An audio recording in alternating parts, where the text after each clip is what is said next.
Welcome to Sputnik, orbiting the world with me, George Galloway. And me, Gayatri. Our first guest, Dominic Frisby, is that rare thing, a funny anarchist. He's a comedian, an author, an expert on money and economics, and a man with a vision of life after the state.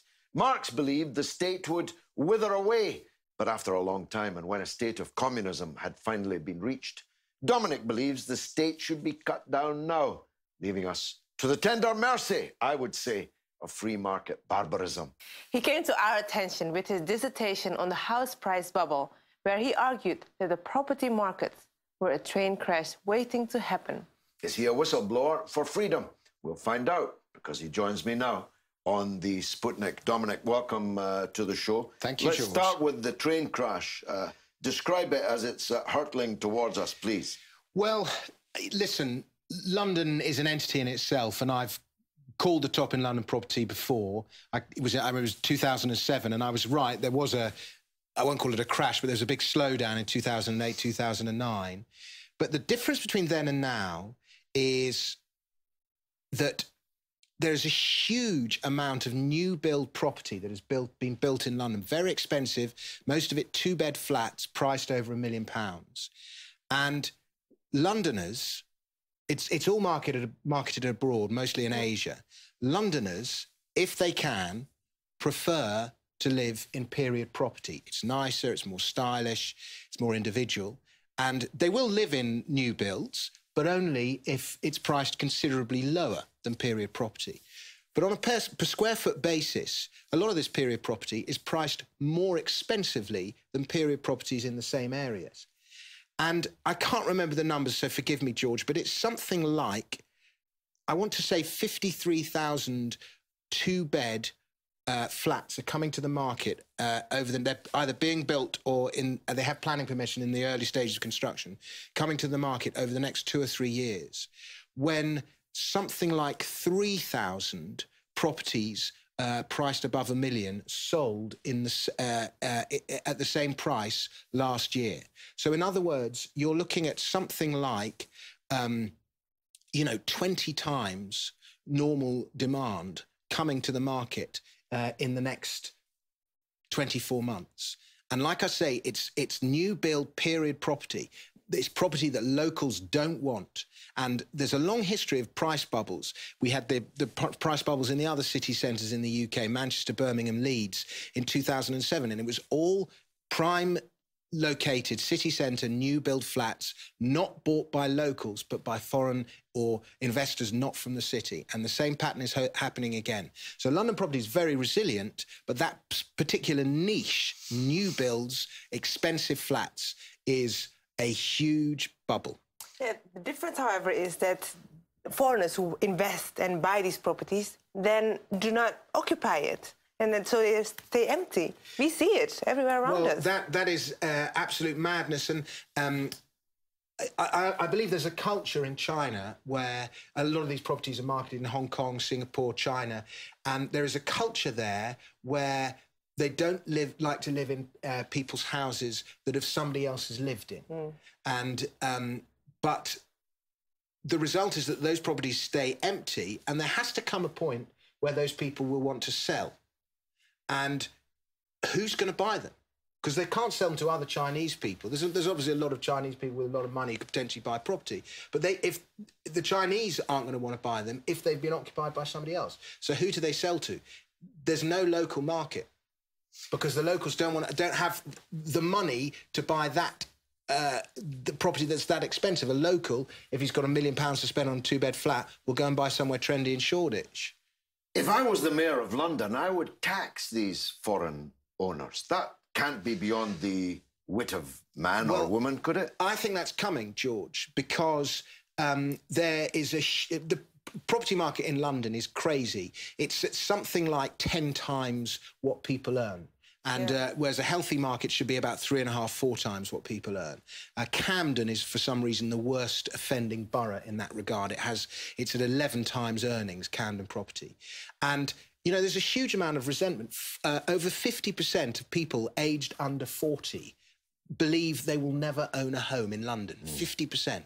And, you know, and for the age of the first-time buyer is now in his high 30s in London. You know, that's the age he's buying his first flat. At what point is he starting his family? It's absolute insanity. And, you know, there is so much anger, and justifiable anger, about this. And one of the ways that, you know, people are already calling on a vacant homes tax. Islington is already researching it. And if they start imposing a vacant homes tax, then a lot of people are going to sell those to-build properties. Like I say, who are they going to sell them to? Yeah, that all adds up to a tumble in the prices. What's the infatuation with owning property? First of all, of course, for most of your life, you don't own it. The building society or the bank owns it. In France, as I understand it, in Paris, most people live in rented homes. In London, you would be regarded by Mrs. Thatcher like the 30-year-old man still travelling on a bus, as one of life's failures if you were in a rented home. Where did this come from, this very British infatuation? Yeah, the Englishman's home is his castle. I think one of the reasons for it is, George, is over the last 40 years or so, we have seen an incredible process by which money has been debased, by which money has lost its purchasing power.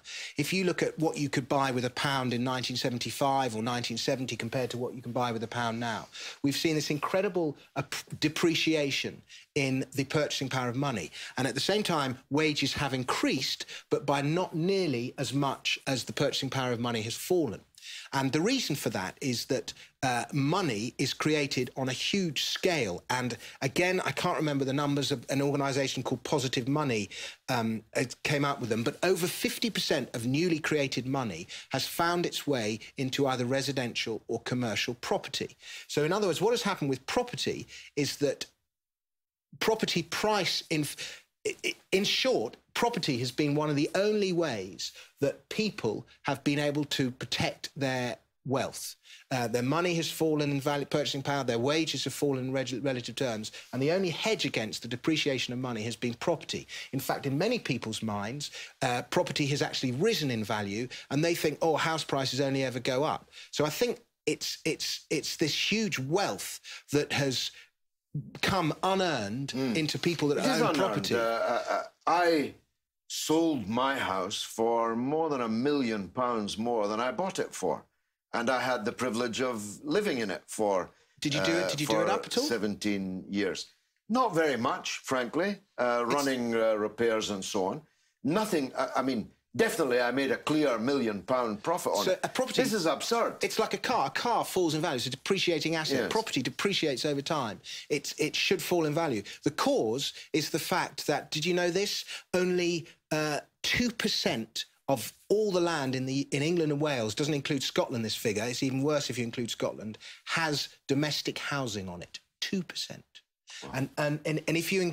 sorry, it's even worse than that. It's 2.2% domestic and commercial housing on it. And if you include roads, only 4% of the land in the UK is built on. 96% yeah, they say we're overcrowded. No, it's Look, crazy. We've only a few minutes left. I'm very interested in your work. I don't actually agree with your central tenet that the state is a bad thing. I'm against the people running the state, not the state per se. But most of the intentions behind the state are good. Most intentions are well-intentioned. But along the line, what happens is the processes just get abused. People don't enforce the rules they make properly. You know, the one we're seeing at the moment is the rules of Maastricht weren't enforced, and now we've got this ridiculous Greek situation. So my tenet against the state is that it always ends up getting corrupted somehow. Greece almost has no state. It has now a series of foreign overlords, barons, issuing diktats in it. But the Greek people are not prospering as their state has withered. No. But my point would be, it's a philosophical question, I know, if not the state, who will provide for the pensioners, who will provide a health service, who will provide schools for our children based on need rather than on financial ability? People will. Because I'm what's called a bleeding heart libertarian, I call myself. And I think most people are compassionate. And most people will, you know... You need to get out more. Well, this is a huge... We should have this conversation. We'll have this conversation on another programme because it's a huge subject. But I'll give you the bleeding heart libertarian argument. I'll be interested to see what you make of it. But the problem is, you can't afford to pay the state to provide schools and education and then afford to buy all those things yourself. But if the state isn't providing them, then... and it's not taxing you, the individual, people are left with a lot more money. The state is the most expensive purchase you ever make in your life, more expensive than even your house.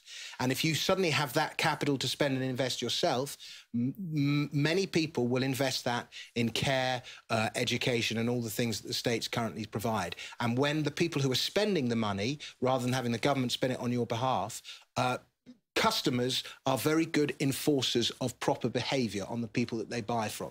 So things like healthcare and education and so on, people will compete for those trades, and the quality of service will improve and the price of those services will fall. These are Tory arguments, but you don't seem like a Tory. I'm not. I'm a libertarian. Like I said, I'm a bleeding heart libertarian. I heard the term libertarian Marxist for the first time the other day. That's definitely an oxymoron. 30 seconds left. Yeah. Is the house market about to plunge? New builds. Really plunge? Give me a percentage. Listen, I looked... Vauxhall SW8 has 30 years of supply coming to the market in the next 2 years. 30 years of supply. With new builds. Yeah. Vauxhall is new build. So wait. Period will be all right. So wait before you buy in Vauxhall. 25%, I'll say. 25% off the market. At least. A year from now, we'll have you back on. Oh, God. If not before. It's going to take 2 years. It's going to take 2 years. Dominic, I really hope that people look up your work. Have you got a website? DominicFrisby.com. DominicFrisby.com. He's a really, really interesting character. Coming up after the break, what happened to Britain? When and how did it become a gambler's paradise? We'll be right back.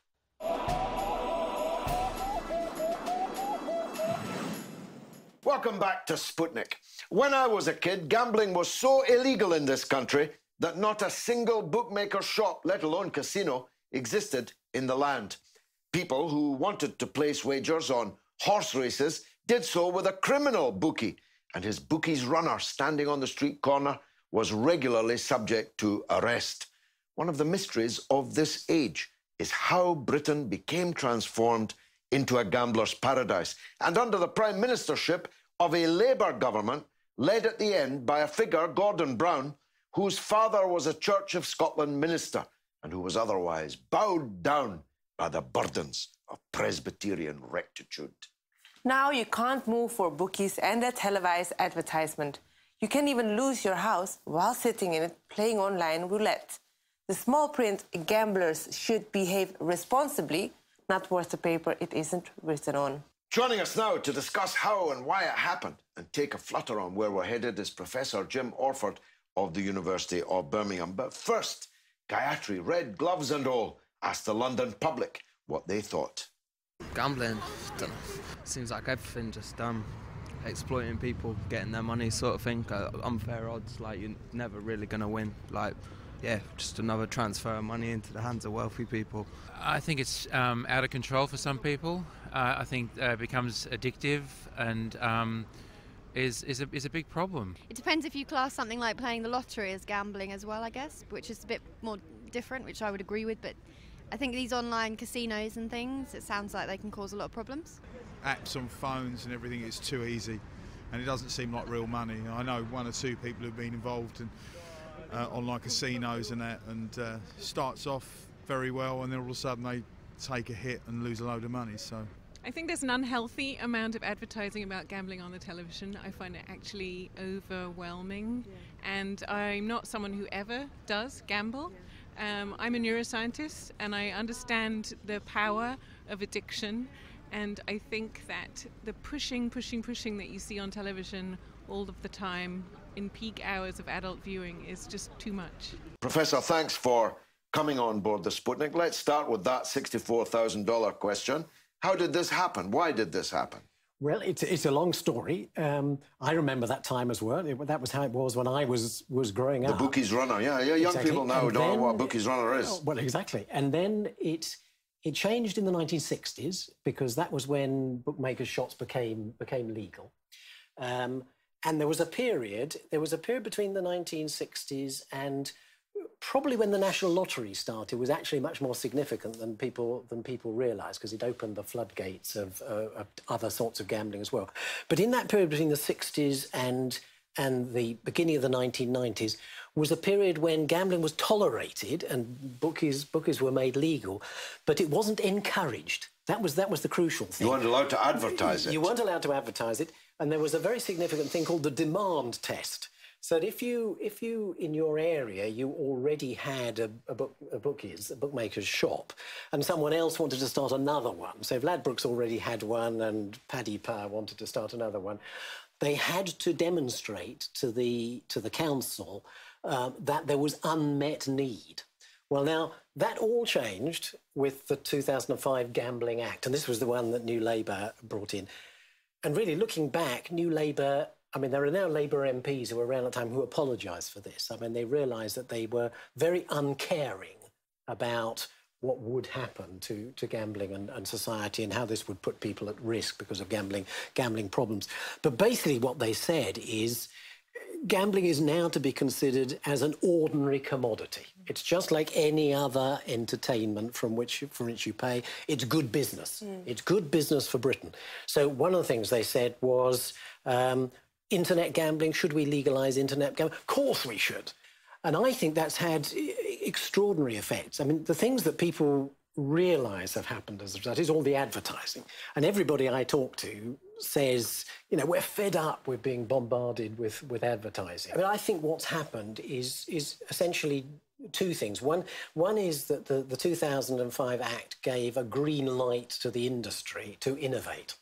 And by goodness, haven't they innovated? So, and I think the two particular things that have totally changed gambling. I mean, gambling in those days that you were talking about, the bookies runner, it was principally betting on horses, and there was dog racing in the stadia as well, and some football pools and so on. But what's happened now is two particular forms of gambling dominate now. One is internet gambling, which actually is still a minority pursuit, but it's rising very, very rapidly.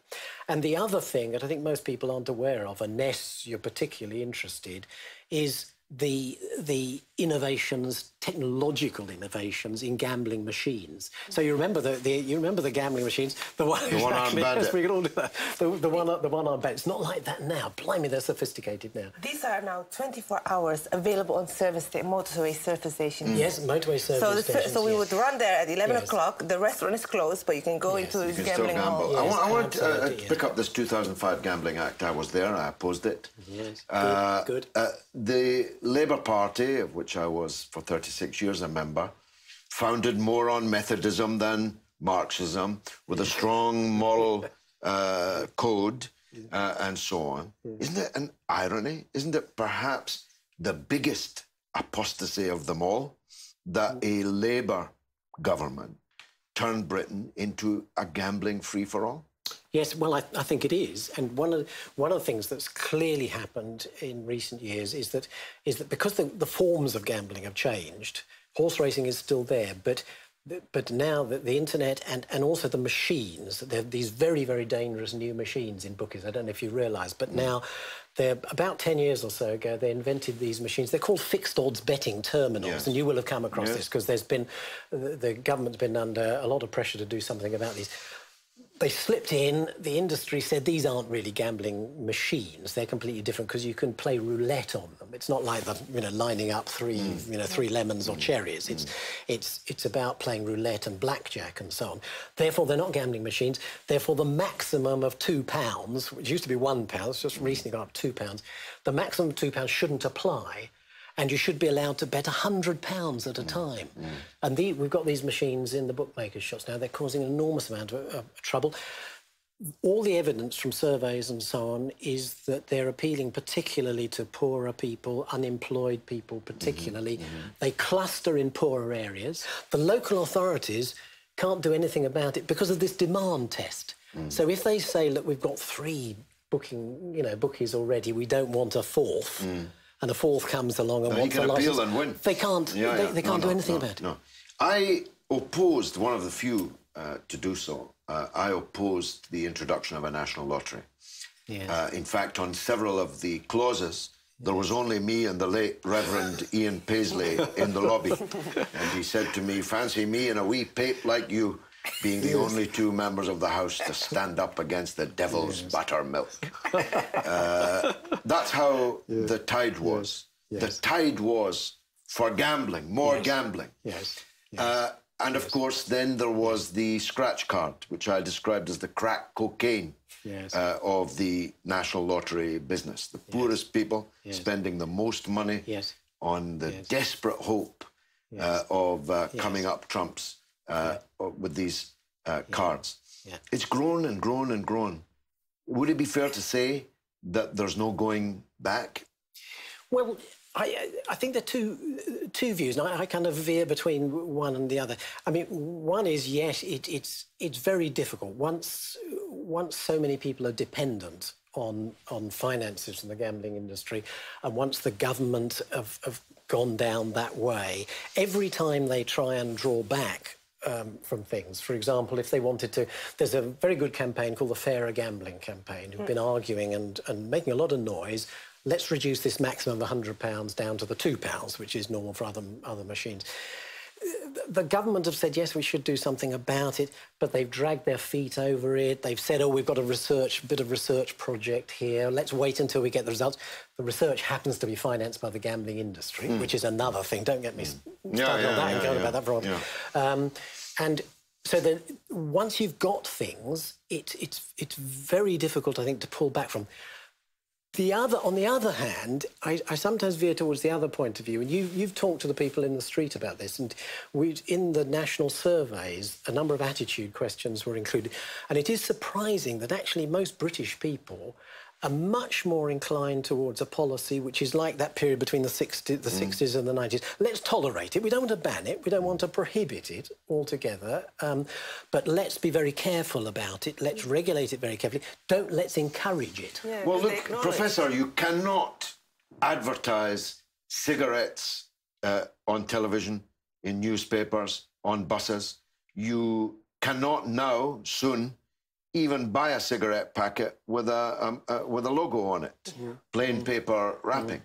How can it be that gambling, which is actually far more damaging to more people than smoking is everywhere around us, on every television station, all night, and every other medium possible? Surely we can get a campaign up that seeks to restrict the amount of advertising of this devil's buttermilk. Yes, I agree, and the costs are very, very considerable. But we think the evidence, the epidemiological evidence, is that amongst adults, and that's not counting adolescents who are particularly vulnerable, but amongst adults, we think there's something between 250,000 people who actually have a gambling disorder in Britain, and that's very similar to the number of people who've got illicit drug-related problems, which is a big surprise. It's the tip of an iceberg. It's like measuring the alcohol problem by the number of people who go to AA meetings. Yes, there are millions more. Absolutely, and families. It's devastating for families and for communities and so on. But Professor, we need to leave it there.